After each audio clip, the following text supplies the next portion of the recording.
Hi students, कैसे हैं आप लोग। तो आज हम बात करेंगे the snake and the mirror. Yes, this video is the very first video for the students. Honest अगर बोलूँ तो यार यहाँ पे छोटे बच्चों के लिए मैं पहली कोई वीडियो लेके आया हूँ जहाँ पे उनको दिक्कत हो रही है, and I am trying to make the video कि आप कॉन्सेप्ट को क्लियर करो। आपके लिए इंपॉर्टेंट है, हाँ इंटरेस्ट होना चाहिए, सबको चीज़ों को समझ आना चाहिए। लिटरेचर को कभी पढ़ना नहीं है पहले क्लियर करना, लिटरेचर को फील करना होता है। Literature is about feel, play करो करेक्टर्स को। जितना आप करेक्टर्स को जियोगे आप करेक्टर भूलोगे नहीं कभी, और फिर क्वेश्चन आंसर याद करने की जरूरत नहीं पड़ेगी। कई सारे स्टूडेंट हैं जिनके काफ़ी सारी आइडियोलॉजी होती है कि यार सर हम कैसे पढ़ेंगे, पढ़ने का तरीका क्या होगा, क्वेश्चन आंसर कैसे याद करेंगे। तो अगर आप चैप्टर को पढ़ते नहीं हो ना, प्ले करते हो, जी लेते हो करेक्टर्स को, तो सीरियसली आपको ज़रूरत नहीं पड़ेगी कुछ याद करने की। चलो यार आज की जर्नी शुरू करते हैं। Let's start up the class. The first thing that is the snake and the mirror. अब स्नेक एंड द मिरर कहानी है एक होम्योपैथी डॉक्टर की। सो होम्योपैथी डॉक्टर, हाँ होम्योपैथी डॉक्टर, डॉक्टर जो आप जाते हो जिनके पास, उनकी बात नहीं है, वो एलोपैथी डॉक्टर है। एक होम्योपैथी डॉक्टर था। ये during early days of his career की कहानी, मतलब शुरुआत की थी उसने, अभी बेचारे ने अभी शुरू की थी। कहानी शुरू होती है बेसिकली जहाँ डॉक्टर सारी कहानी खुद बताता है। फर्स्ट पर्सन नरेटिव है, जहाँ खुद बता रहा है कि मेरा एक्सपीरियंस क्या रहा, जहाँ वो नरेट करता है एक इंडिविजुअल स्टोरी को। In this story the doctor tells about how he lived in a small rented room during that time. कि भाई वो एक छोटे से किराए के घर में रहता था, और वो भी गांव कस्बों में रहता था, वहाँ पे था घर, वहाँ पे रहता था अर्ली डेज उसके कैरियर के। तो यहाँ पे कहानी में शुरुआत होती है जब वो रूम में स्पोर्ट था, गार्ल्स चीज़ें, बीम है, छोटी छोटी तंबू है, वहाँ पे रह रहा हो। Moreover rats were roaming all around the room and no electricity supply, hence the room was in a dire state. मतलब रूम कुछ अच्छा नहीं था, इलेक्ट्रिसिटी सप्लाई नहीं थी, चूहे इधर भागते रहते थे, फिर भी वो रह रहा था। मैंने आपको बोला भाई उसके अर्ली डेज थे, उसकी लाइफ के, उसके स्ट्रगल के डेज थे, जहाँ वो बुरे हालात में था। तो कहानी वहाँ की बता रहा है। In the doctor story the summer season going and it was a night. Summer season चल रहा था, गर्मियों के दिन चल रहे थे भाई। अब गर्मियों के दिन में सीरियसली रात का टाइम था, डॉक्टर बेचारा काम से वापस आया था, सीरियसली बहुत ज़्यादा थका हुआ था, रात को खाना वाना खा के आया था शायद रेस्टोरेंट से। Room was certainly dark due to no electricity. अब लाइट तो थी नहीं, तो रूम भी सीरियसली डार्क ही होगा। As the doctor made use of the kerosene lamp light up the room, the doctor also took up the coat and shirt. भाई room में आया तो एक कैरोसिन लैंप, शायद आप लोगों ने नहीं देखा हो, पहले कैरोसिन लैंप हुआ करते जिससे लाइट अप करते, जहाँ इलेक्ट्रिसिटी नहीं होती थी तो वहाँ लाइट अप करने के लिए कैरोसिन के जो लैंप हुआ करते उनको यूज़ किया जाता था। तो उसने भाई शर्ट वर्ट खोल दी थी, अपनी कोट उतार दिया था, या he was about to sleep. There were two windows in the room and once opened by him. दो विंडोज थी, एक उसने खोल दी। After sitting on a chair the doctor took a medical book to read. On the table there was a large mirror and lamp. वहाँ पे mirror भी था और लैम्प भी था। तो लैम्प से रोशनी मिरर पे जाती है, और मिरर पे लाइट जब जाती है तो क्या होती है, रिफ्लेक्ट करती है और बहुत ज़्यादा आती है, फैल जाती है light. Due to immense summer heat it was too hot for doctor sleep, so he began to gaze at the mirror and then almost lost and admire himself. कई लोग ना अपने आप को देखते हैं, निहारते हैं, ओहो मैं कितना सुंदर हूँ। डॉक्टर को ऐसा लगता है वो सुंदर है, वो इतना सुंदर क्यों है। अब गाना आप लोग बना सकते हो। तो this is something the doctor is trying to find himself in the mirror. Furthermore while admiring himself a desire come to him to look more presentable, कि अपने आप को और ज़्यादा प्रेजेंटेबल बनाए। Gradually there was a shifting of his thought and a self admission of future marriage. The doctor thought of marrying a rich doctor who was rich and a fat. चलो ये सपनों की दुनिया में चला गया, मुंगेरी लाल के हसीन सपने। वो सपने देख रहा है कि वो शादी करेगा, एक डॉक्टर से ही शादी करेगा, वो रिच भी होगी और फैट भी होगी। The doctor didn't pay much attention to the sudden silence and scampering from the rats come to the hall. चूहों की जो आवाज़ थी ना उस पर उसने ध्यान नहीं दिया। Furthermore there was a sound of something falling but the doctor was slow to react. फिर आवाज आई पर डॉक्टर वो स्लो था, उसने रिएक्ट नहीं किया। By the time he had look seriously there was a snake wriggling on the back of the chair. अब हो गई टाटाएं पिस। क्यों? क्योंकि अब भाई उसकी नज़र पड़ गई सांप पे जो चेयर के पास था। Soon the snake coiled to the left arm of the doctor. The snake was merely inches away from face. Left arm पे आ चुका था, सीरियस चेहरे से कुछ ज़्यादा दूर नहीं था वो। अब डॉक्टर की पूरी हवा tight. What are we going to do?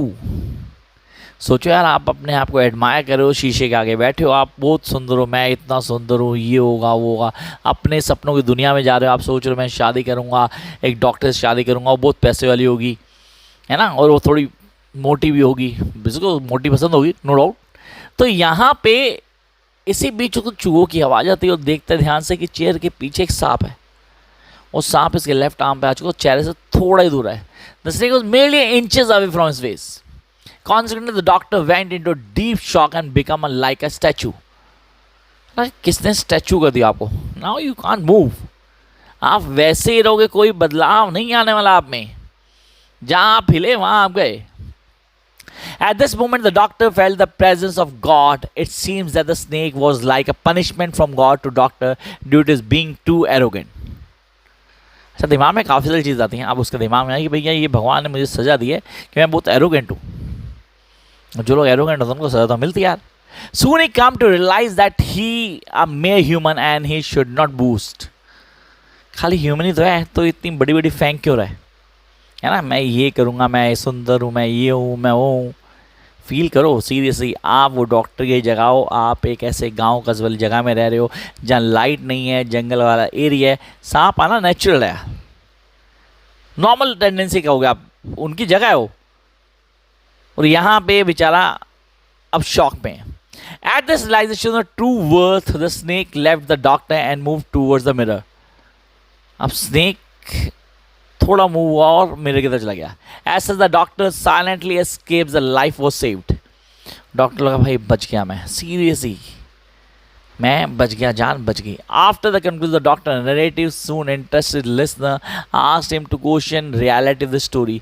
कि अब इसके बाद हुआ क्या? सांप जाके मिरर के सामने बैठ गया, वो अपने आप को निहार रहा है। अभी डॉक्टर नहीं आ रहा था, अब सांप नहीं आ रहा है, और यहाँ से डॉक्टर भागा और ऐसा भागा कि जब तक अपने दोस्त के घर नहीं पहुंचा ना, वो रुका नहीं, सीधे से रुका नहीं, वापस आया। हाँ वापस आया, अगले दिन आया, जो कोट वोट था तो गायब था, कोई ले गया होगा उठा के, पैसे वैसे नहीं थे, हाँ वो सामान पड़ा था, सांप कहीं नहीं था। That the snake and the mirror. जब आप किसी स्टोरी को पढ़ते हो, ऑनेस्टली किसी स्टोरी को पढ़ते हो, उसके कॉन्सेप्ट को क्लियर करते हो, आपके लिए ज़रूरी होता है आप एक एक पॉइंट को गो थ्रू करो, आप एक एक चीज़ को समझो, चीज़ें क्या हैं, उनके नॉर्म्स क्या होते हैं। तो आई होप यहाँ पे आपको पता लगा स्नेक एंड द मिरर की कहानी क्या है, उसके कॉन्सेप्ट क्या है, कैसे क्लियर करते हो, और how it going to help you out. Narrative, story के अंदर सबसे इंपॉर्टेंट पार्ट होता है नरेटिव का। फर्स्ट पर्सन नरेटिव मैंने बताया था, डॉक्टर अपनी आप बीती बताया था, आप बीती जब वो यंग हुआ करता था, जब उसके कैरियर के शुरुआती दिन थे। यहाँ पे उसने हर चीज़ को बताया, और उसने भी बताया कि एक होम्योपैथिक डॉक्टर है। क्वेश्चन आ सकता है एक नंबर का, भाई किस तरह का डॉक्टर था, एलोपैथी था, आयुर्वेदिक था, होम्योपैथिक था, तो ध्यान रखना ये आपके दिमाग में रहना चाहिए। As we see, the snake and the mirror is an important thing in the story, and these tell you about how the doctor react while he has seen the snake first time. तो वो बहुत interesting point है, आप लोग उसको समझो, आपके concept को क्लियर करो, चीज़ें क्या हैं, कैसे हैं, बदलती कैसे हैं, चीज़ें कैसे हाईलाइट होती हैं, और हम कैसे बदलते हैं एक एक पॉइंट को, ये सारी चीज़ आती हैं। तो कहते हैं बेसिकली जब एक आदमी सच को स्वीकार करता है, जहाँ डॉक्टर चुपचाप उठता है और वहाँ से निकलता है और भागता है, इतनी तेज भागता है कि सुबह तक वापस नहीं आता, जब तक अपने दोस्त के घर नहीं पहुँच जाता। जो अगली सुबह वापस आता, क्या देखता है, उसका सारा सामान उन्होंने लूट लिया, किसने, कुछ बचा नहीं है, सिर्फ वो गंदी से उसकी बनियान जो थी वो छोड़ गया चोर, उसको नहीं लेके गया, बाकी सब ले गया। तो ये उसका पर्सनल एक्सपीरियंस था। तो आई होप यहाँ पे जिन बच्चों को ये स्टोरी क्लियर हुई हो, मज़ा आया हो कि हाँ यार स्नेक एंड द मिरर का कॉन्सेप्ट क्लियर हुआ सर, हमें पता लगी कहानी क्या थी, कैसे काम करती है, how will going to work on this. तो आप लोग कमेंट ज़रूर करना, ठीक है। और अगर लगे कि यार ये छोटे बच्चों के लिए ज़रूरी है, छोटे बच्चे 9th वाले हैं, सीरियसली फर्स्ट टाइम मैं 9th वाले बना रहा हूँ वीडियो, क्योंकि काफ़ी सारे बच्चे हैं, तो मेरे को लगा यार बनानी चाहिए, तो ये स्टोरीज़ शॉर्ट स्टोरीज़ हैं जो काम आती हैं। नॉर्मली ये channel MA English honours students के लिए होता है, लेकिन हाँ यहाँ पे हर किसी का ध्यान रखना मेरे लिए इम्पॉर्टेंट है। The classic of learning is channel for everyone. तो गाइस अगर आपको हेल्प मिली, मज़ा आया, तो मुझे बताना, मैं वीडियो ज़रूर बनाऊँगा। एंड MA वाले बिल्कुल टेंशन लें, उनकी वीडियोज़ आती रहेंगी, उनमें कोई रुकावट नहीं होने वाली। So this is a small effort from my side for the 9th class students. I hope they get the points clear. उनको चीज़ें समझ में आई, कॉन्सेप्ट क्लियर हुए। और हाँ, डॉक्टर का कैरेक्टर स्केच जैसे कर लेना कि डॉक्टर का कैरेक्टर स्केच अगर आपको अच्छे से आता है तो आपको पूरी स्टोरी क्लियर है। सब स्नेक का कैरेक्टर नहीं पढ़ना, वो तो आया और चला गया। हाँ, डॉक्टर का सब कुछ लूट गया उसके बीच में, तो ये चीज़ें हमें क्लियर करेंगे। Catch you very soon with the new video. Bye guys.